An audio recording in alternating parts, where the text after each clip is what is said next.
आणि धुवाधार पाऊस सध्या मुंबईमध्ये कोसळतोय, त्याचा फटका सर्वसामान्य नागरिकांना बसतोय। मुंबईतल्या चेंबूरमध्ये पालिकेच्या रुग्णालयात मोठ्या प्रमाणात पाणी साचलंय, त्यामुळे रुग्णांना सुमारे 4 ते 5 फूट पाण्यातनं वाट काढत जावं लागतंय।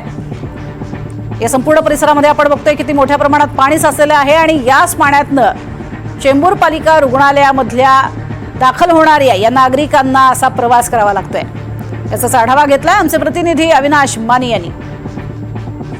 सकाळपासून पूर्व उपनगरामध्ये पाहिलं तर मुसळधार जो आहे तो पाऊस पडत आहे, त्याचा फटका जो आहे तो वाहतूक कोंडीवरती आपण पाहायला मिळाला।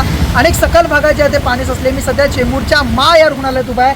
त्या रुग्णालयाचा परिसर संपूर्ण जो आहे तो जलमय झाला असल्याचं पाहायला मिळत आहे। रुग्णांना थेट अंगावरून उचलून घेऊन जात असलेले काही चित्र जे आपण पाहायला मिळाले।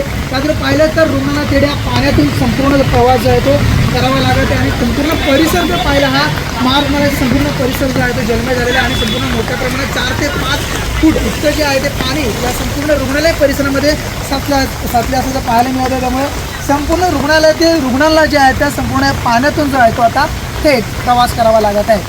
अविनाश माने, NDTV मराठी, मुंबई।